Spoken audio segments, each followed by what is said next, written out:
Morning students. आज हम chapter number 10 start करने जा रहे हैं। चैप्टर नेम है स्ट्रेट लाइंस। स्ट्रेट लाइन क्या होती है? Straight line is one dimensional figure which has no thickness. Means ये एक ऐसी वन डिमेंशनल फिगर है जिसकी थिकनेस नहीं है, कोई ब्रेड्थ नहीं है। मीन्स इसकी सिर्फ क्या होगी? लेंथ होगी। और इस लाइन को हम दोनों तरफ से बढ़ा सकते हैं endlessly.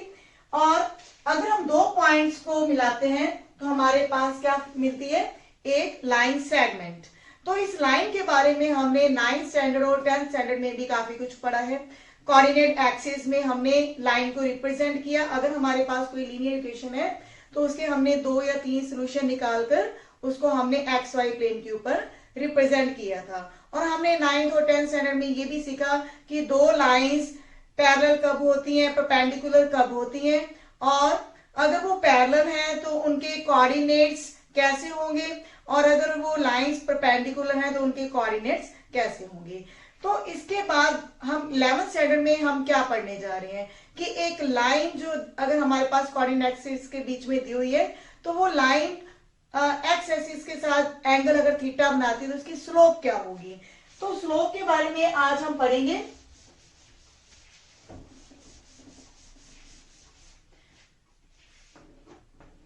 What is the slope of a line? ये हमारे पास x एक्सिस है, ये हमारे पास y एक्सिस है। तो x एक्सिस और y एक्सिस के बीच में अगर हमारे पास कोई लाइन इस तरह से दे रखी है जो x एक्सिस के साथ एंटी क्लॉकवाइज डायरेक्शन में एंगल थीटा बना रही है, तो उस लाइन की जो स्लोप है वो किसके इक्वल होगी? That will be equal to tangent theta. And normally हम इसको m के साथ भी डिनोट करते हैं। तो यानी कि अगर कोई लाइन जो एंगल थीटा बना रही है एक्स एक्सिस के साथ इन द पॉजिटिव डायरेक्शन, तो उस लाइन की स्लोप किसके इक्वल होगी? That will be equal to tangent theta. और नॉर्मली हम उस स्लोप को किसके इक्वल लिखते हैं? Equal to m। अब अगर हमारे पास ये एंगल थीटा ना दिया हो और हमारे पास दो पॉइंट हो x1 y1 और दूसरा पॉइंट है x2 y2, तो उस लाइन की जो स्लोप है वो कैसे फाइंड आउट की जा सकती है? तो यहां मैं क्या कर रही हूं, x1 y1 पॉइंट से हम एक लाइन ड्रॉ करें एक्स एक्सिस के पैरेलल, और सिमिलरली एक लाइन में ड्रॉ कर रही हूं x2 y2 पॉइंट से y एक्सिस के पैरेलल। तो ऑब्वियसली ये एंगल हमारा क्या होगा? 90 डिग्री, क्योंकि ये जो लाइन है y एक्सिस x एक्सिस के ऊपर एंगल क्या बना रही है? 90 का। तो ये हमारे जो को इंटीरियर एंगल्स हैं वो इक्वल होते हैं, और यहाँ पे ये दो लाइंस पैरेलल हैं तो ये हमारे corresponding angles will be equal होंगे। तो इस तरह से ये हमारे पास जो ABC ट्रायंगल है ये हमारे पास एक राइट एंगल ट्रायंगल है जिसमें एंगल C हमारे पास क्या है? 90। और टेंजेंट थीटा का हमारे पास फॉर्मूला क्या होता है? Perpendicular upon base.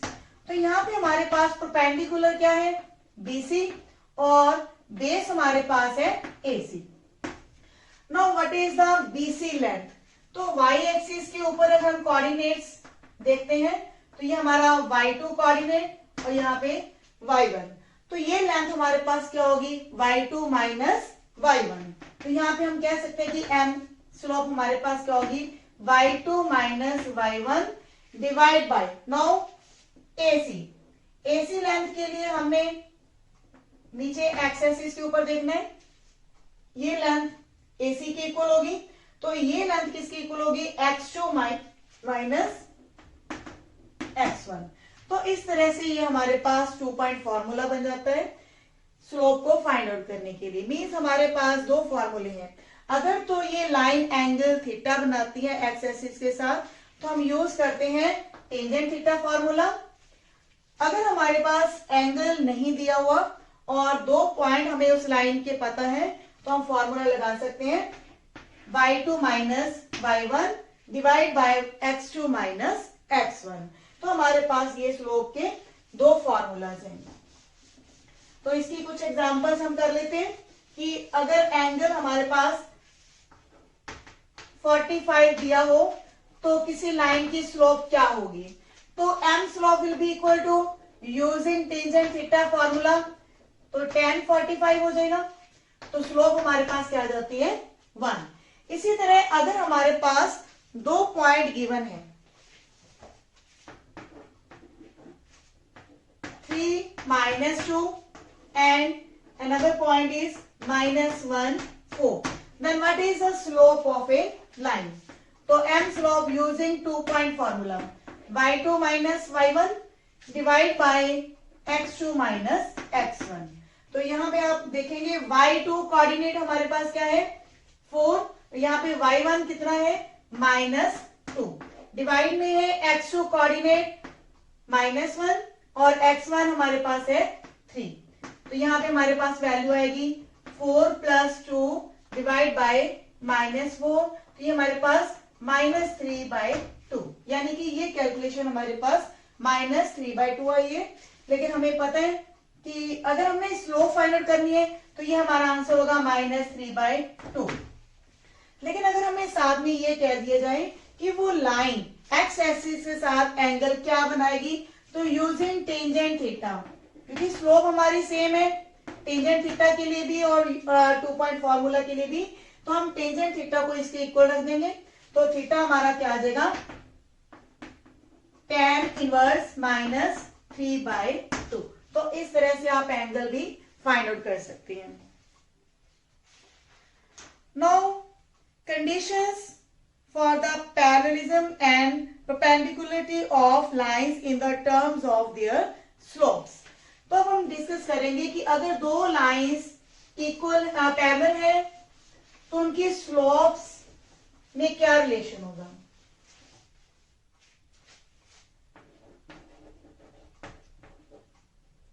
Slope for parallel lines, ये हमारे पास वही कोऑर्डिनेट एक्सिस है, X axis and Y axis. तो इनके बीच में हम दो लाइंस पैरेलल ले रहे हैं। अगर दोनों लाइंस पैरेलल हैं तो उनके कॉरस्पॉन्डिंग एंगल्स इक्वल होंगे।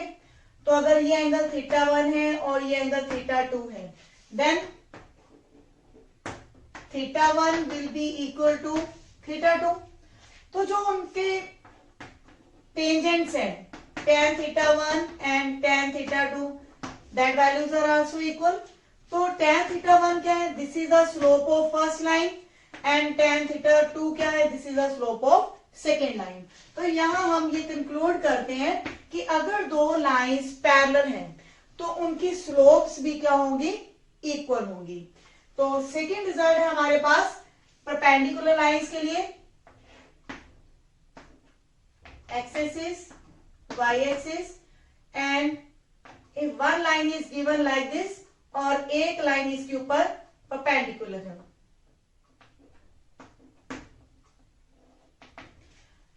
तो इन दो लाइंस के बीच में हमें पता है कि ये एंगल 90 डिग्री है और ये एंगल हम अगर थीटा ले रहे हैं और ये एंगल अल्फा, मीन्स दोनों लाइंस में अपने अपने एंगल बनाए हैं। ये लाइन एंगल थीटा बना रही है और सेकेंड लाइन एंगल अल्फा बना रही है।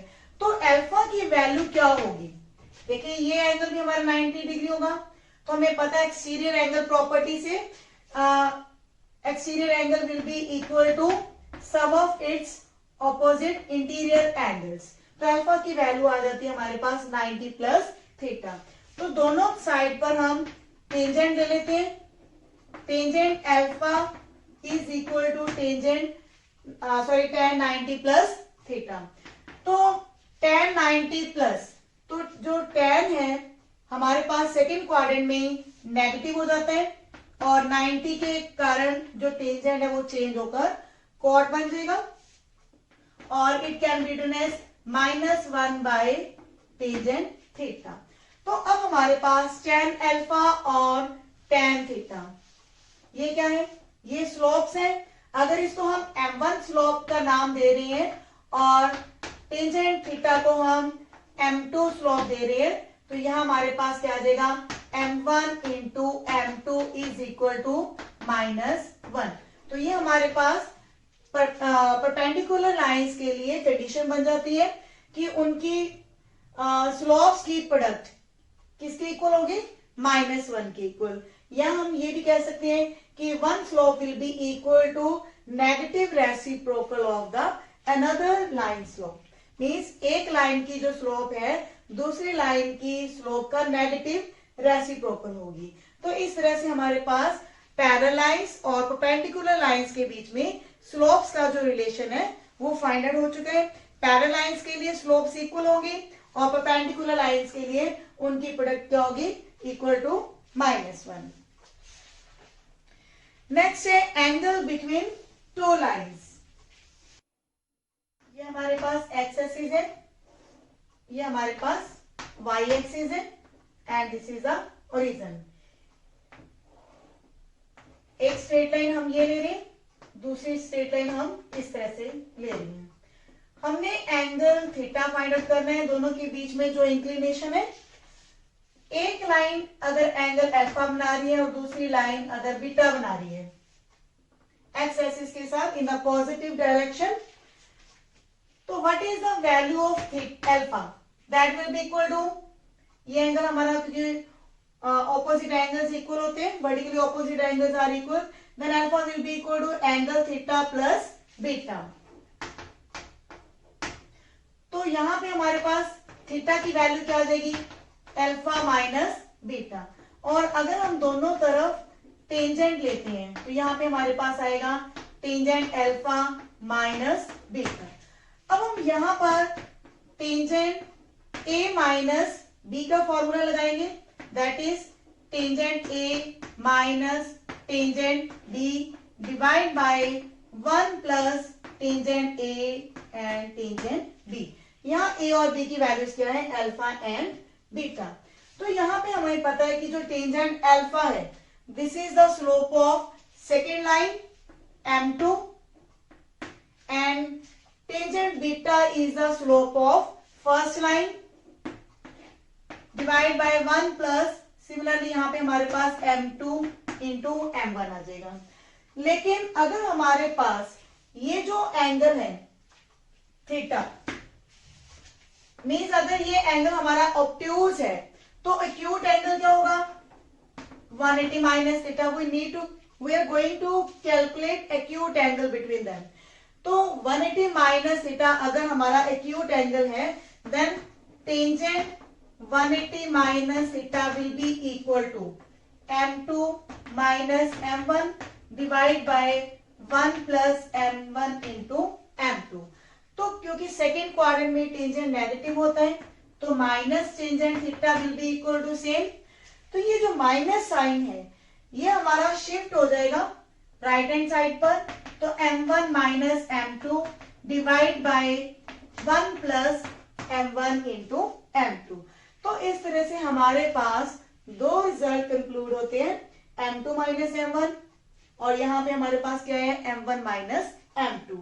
तो यहां से हम कह सकते हैं कि अगर हमने एंगल थीटा निकालना है तो उसके लिए हमने टेंजेंट थीटा के लिए क्या वैल्यू ली है, m1 minus m2 divide by 1 plus m1 into m2, because we are getting the two science.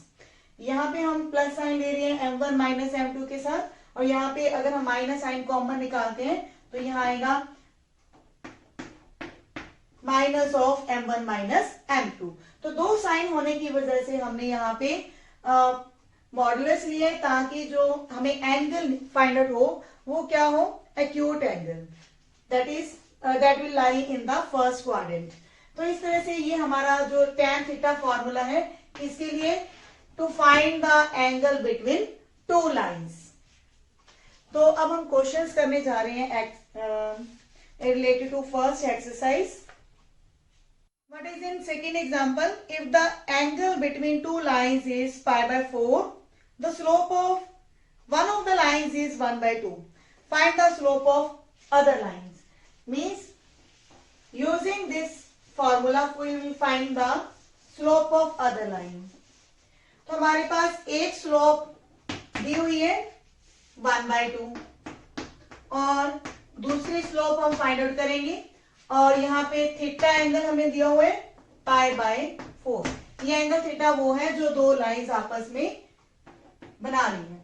तो tangent 45 equal to m1 slope हमारे पास है 1/2 divide by 1 plus m1 into m2। तो यहाँ पे हम एलसीएम ले रहे हैं न्यूमिनेटर और डिनोमिनेटर में। तो यहाँ पे आएगा हमारे पास 1 माइनस 2m2, यहाँ पे आएगा 2 प्लस m2 और दोनों के डिनोमिनेटर में जो 2 आएगा वो हमारे पास कैंसिल हो जाएगा। और टेंजेंट 45 की वैल्यू हमें पता है 1 होती है। 1 माइनस 2m2 2 प्लस m2। तो यहां से हमारे पास 2 प्लस m2 की दो वैल्यूज आ जाती है, प्लस और माइनस साइन के साथ 1 माइनस 2m2। तो एक बार हम प्लस साइन लेके सॉल्व करेंगे और सेकेंड टाइम माइनस साइन लेके सॉल्व करेंगे।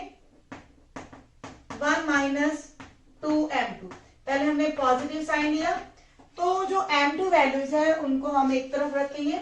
तो m2 plus 2m2 will be equal to 1 minus 2। तो यहां से हमारे पास क्या आएगा 3m2 इज इक्वल टू -1 और m2 will be equal to -1/3। Means एक वैल्यू हमारे पास इस तरह से सॉल्व हो चुकी है जो कि हमारे पास क्या आएगी स्लोप ऑफ सेकेंड लाइन। दूसरा हम सॉल्व करेंगे माइनस साइन के साथ 2 plus m2 will be equal to minus of 1 minus 2m2। तो यहां से m2 minus 2m2 is equal to -1 minus 2। तो यहां से m2 की वैल्यू क्या आ जाएगी 3। तो इस तरह से हमारे पास दो स्लोप फाइंड आउट हो जाती है किसी लाइन के लिए। Next is line through the points is perpendicular to the line through the points, find the value of x। अब हमारे पास क्या है दो लाइंस परपेंडिकुलर है। जब दो लाइंस परपेंडिकुलर है तो हमें पता है कि उनकी जो स्लोप्स हैं उनकी प्रोडक्ट क्या होगी इक्वल टू -1।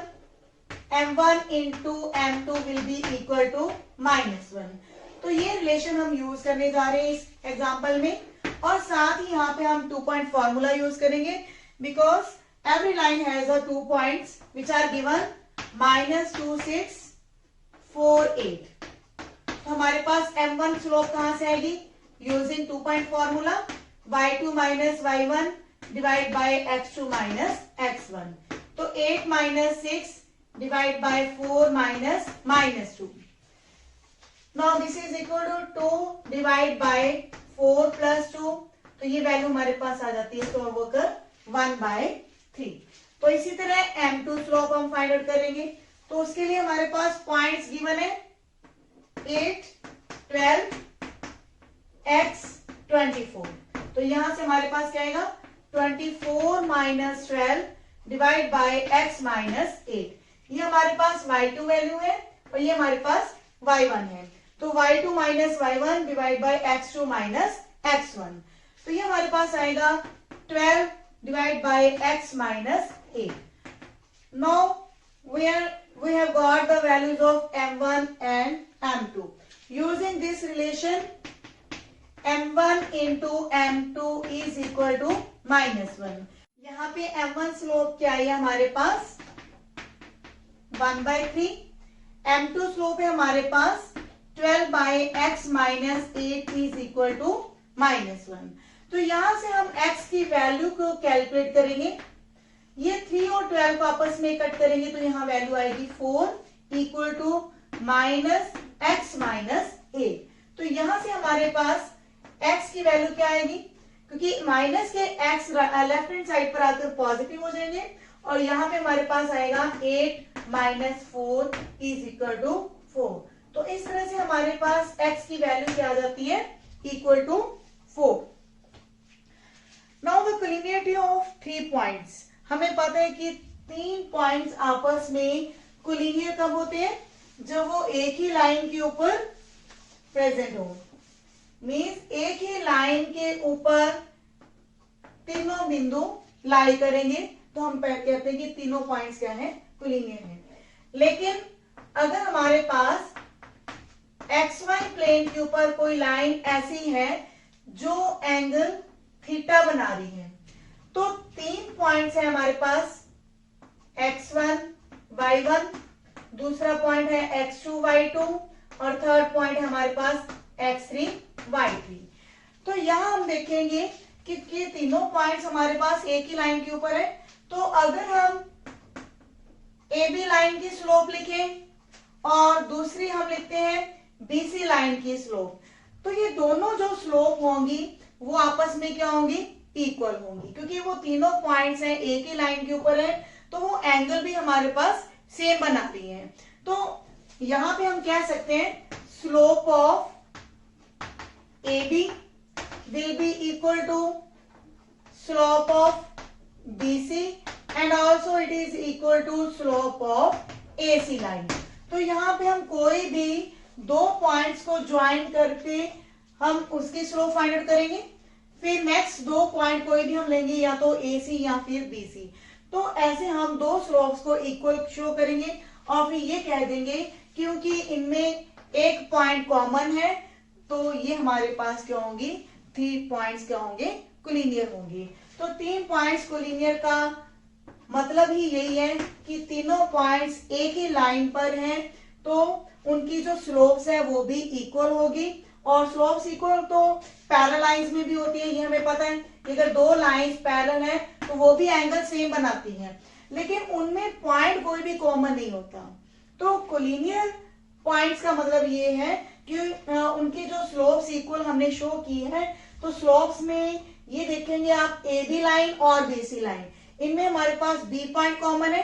और अगर आप शो करते हो BC लाइन की स्लोप और AC लाइन की स्लोप इक्वल है, तो हम ये कहेंगे कि यहाँ पे C पॉइंट कॉमन है, लेकिन पैरेलल लाइंस में पॉइंट कॉमन नहीं होते, तो इसीलिए वहां हम ये कह सकते हैं कि 3 पॉइंट्स आर कोलिनियर। तो यहाँ पे हमारे पास 4th एग्जांपल है, 3 points lie on A line. तो यहाँ पे 3 पॉइंट्स हमारे पास गिवन है। P point is given HK,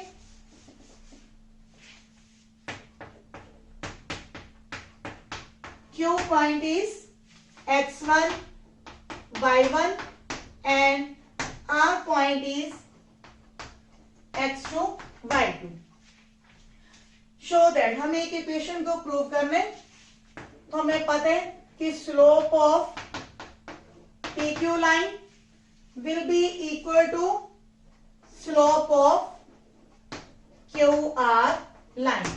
तो यहाँ पे PQ और QR लाइंस की जो स्लोप है वो इक्वल होगी, क्योंकि अगर 3 पॉइंट्स कोलिनियर हैं PQR, एक ही लाइन के ऊपर तीनों बिंदु लाई करते हैं, तो हमारे पास इस लाइन की स्लोप और इस लाइन की स्लोप क्या होगी, इक्वल होगी, because they will make the same inclination with the x axis.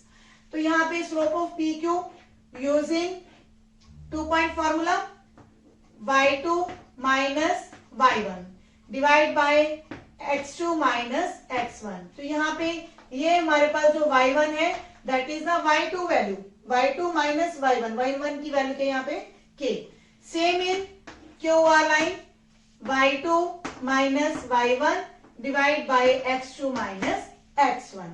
तो इस तरह से जब हम वैल्यूज को क्रॉस मल्टीप्लाई करते हैं तो हमारे पास आएगा y1 minus k into x2 minus x1 that is equal to y2 minus y1 into में है x1 माइनस h। लेकिन हमने जो प्रूव करना है उसमें हमारे पास h माइनस x1 है, तो यहां से हम माइनस साइन कॉमन ले लेंगे, तो यहाँ आएगा h minus x1 into y2 minus y1। Same in this side, यहां से हम माइनस साइन कॉमन ले सकते हैं, तो यहां से हमारे पास माइनस साइन कैंसिल हो जाएंगे और बाकी जो हमारे पास रिजल्ट है ये चीज हमने प्रूव करनी थी। तो नेक्स्ट एग्जांपल में भी हमारे पास 3 पॉइंट्स गिवन है and we need to find the law of motion, means we need to calculate the equation of line. तो उसमें हमने स्लो फॉर्मूले से ही करना है कि अगर हमारे पास 3 पॉइंट्स हैं तो उनकी स्लोप्स इक्वल होंगी। What is given? Time and the distance of a graph of a linear motion is given. Two position of a time and distance are recorded as when t is 0, then d is 2, and when t is 3 and d is 8. तो ये हमारे पास time और distance एक point की तरह हमारे पास deal करें using the concept of slope find the law of motion. तो हमने थर्ड पॉइंट अपनी तरफ से ले लिया P एंड D। तो using slope formula, slope of, अगर ये पॉइंट है हमारे पास AB, then slope of AB will be equal to slope of BC। तो AB के लिए हमने स्लोप यूज की है 8 माइनस 2 डिवाइड बाय 3 माइनस 0, और BC लाइन के लिए D minus 8 divide by T minus 3। तो यहां से हमारे पास एक इक्वेशन बन जाएगी। तो ये हमारे पास आएगा 6/3 equal to D minus 8 by T minus 3। तो ये हमारे पास वैल्यूज कट होके 2, then 2T minus 6 is equal to D minus 8। Then we are getting the equation D will be equal to 2T plus minus 6 plus 8. तो it is 2T minus plus 2। तो 2 common भी लिया जा सकता है। तो 2 common लेने के बाद हमारे पास आएगा T plus 1 and this is the required equation for the given statement।